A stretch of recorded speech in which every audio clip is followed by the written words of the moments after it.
Thank you, Brother Nazar. My respected brothers and sisters, Assalamu alaikum wa rahmatullahi wa barakatuhu. And to our beloved principal, we wish to welcome him, wish him peace and blessings.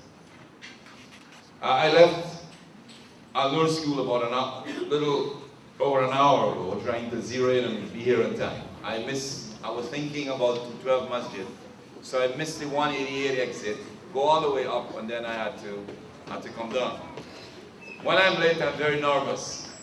People say, well, you know, you deliberately come late, and why you weren't here early? In driving, I was thinking, what do I say to you when I'm here today? There are so many things passing through my mind. But I'll start by telling you what I wrote or intended to be the editorial of the next Nur al-Islam. I'll read the first paragraph if I can remember it correctly.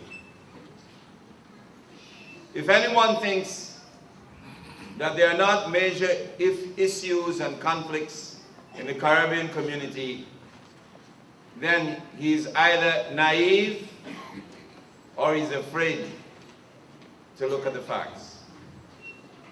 We have major issues in our community. Major issues. Some of us, in the first paragraph, is behaving like the proverbial ostrich with its head in the sand. Or we just don't care.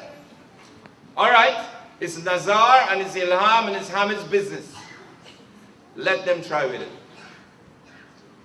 It may be easy for you to say that because you're not involved, but that's a figment of your imagination. That's an illusion.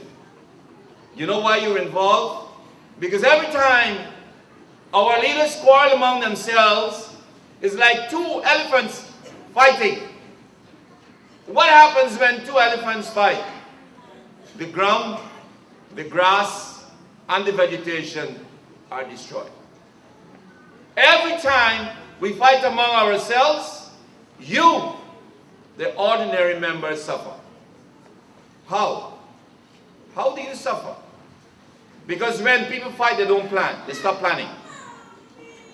They're not planning anymore. They're only concentrating on who wins and who will lose. For every Jamaat that you belong to, for every organization you belong to, you have certain inalienable rights. Number one, ask your leaders, what have you planned for us? What is in your planning? You, Nazar and Ilham and Zak Zavar and all of them, you meet every week. What is it that you plan? Do you plan something for us? If they don't have a plan, and if the leaders or our leaders do not have a plan, then where are we going? That's one. Number two, we have a principal among us. I don't know if you were listening, and I hope you did. His school has students from 55 different countries, color and face and hair, cultures and customs. 55 different countries or nationalities. We live in a country here that is very complex. Therefore, we have to ensure that our children are prepared to live, to die, and to exist in this country that is so multicultural. Now we come back again to Brother Nazar and company. What about the education of our children? Send them to public school, send them to any school, it's very good. But that's as far as the academic is concerned. What about their morals? What about their values? What about their Islamic education? Are we prepared for that? Now, we've been running madrasa in and out, years after year in New York. 20 years ago, 25 years ago, fine. What have we produced? And this is not pointing fingers at anybody. This is asking the question, what have we produced? there is need for us to look very deeply as to what we are doing with our education. Again, let me use a principle. He has a curriculum that tells him from the Board of Education, is it Board or Department? Department of Education, that tells him, listen, Mr. Principal, this is what your school must teach. I have the same. I will tell my teachers, prepare for me what you will teach for one term. At the end of it, we have an examination that tests whether the children are progressing, or what is the development education, and that is how many 90s, how many 80s, how many 60s. We have to do the same. If we do that, our madrasa will develop and our children will know much more than they know right now. This has to be done. Thirdly, again using part of his speech, he said, parents have probably not trained their children properly, or they are falling down on the work. Yes, we all did, we all are. Because we have not created an environment which they can be development, in which they can be growth. This comes back to us again, that we need now to look at how we can create an environment in which there is Islamic growth and there is Islamic development. We are not short of any of the things we will need. Don't fool yourself, we don't have money. Zamir Sattar has raised in 15 minutes $120,000. Is that because you don't have money? Then he did it again and again. So when I need money for Abu Obaidah, Islamic Research and Dawah Center, I'll go to Masjid, collect Syed and Zamir and Body Khan and all this here. Raise some money for me, I need it. It's not that we don't need the money, it's how we spend it. It's how we spend it, and that's what we got to look at. How we are expending our money. All the organizations in New York, Muslim organizations, they need money in excess of $500,000. Each one of them, a Siddiq, they want to expand their project. Sunnatul Jamaat, they're going to expand their project. Islamic elementary schools need 1.2 million. Masjid class needs about 300,000 to complete their projects. All these things are good. It's not that we don't have the money, we'll get the money, inshallah. We'll struggle, we'll get the money. But what we got to think about is, this is the most important, more than any building. More than any building. The most important thing is, what kind of a future are we preparing for our children, our grandchildren, and even those that are yet to be born. We have to make our community, this New York, in terms of education, in terms of culture, in terms of values, something that we can be proud about. And Tali will take objection to the proud, about the word proud. We got to make it in such a way that when we die, we will die with satisfaction that we have done our best to prepare an Islamic future for our children.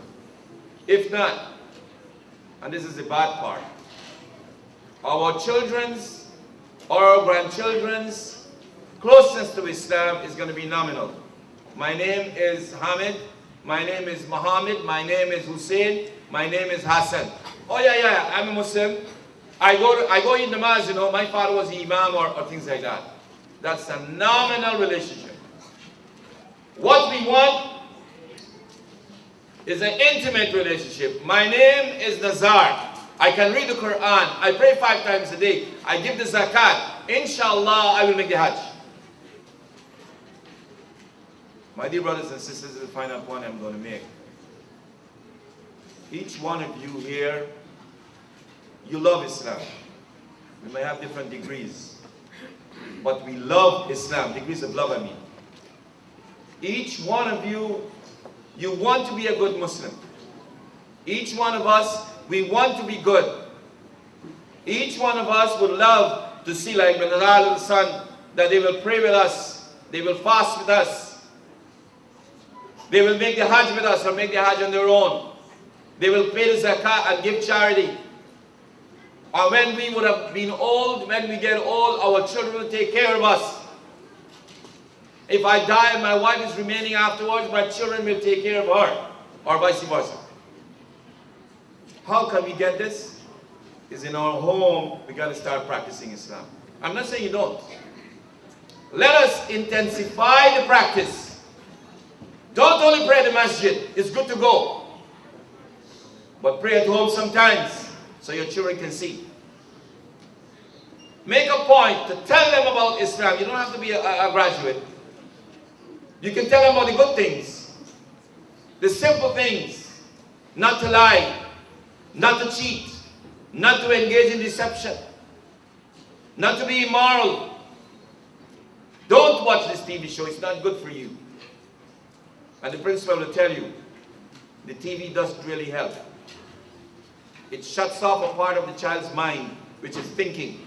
And so they can only see things in fast movement. So when the teacher prolongs the lesson, oh, Mr. Rahman, it's boring. Why do we have to learn? It's boring. No homework.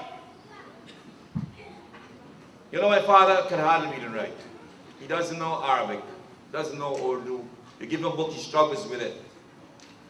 But one thing he used to do, he used to get up in the night at 11 o'clock and light the gas lamp.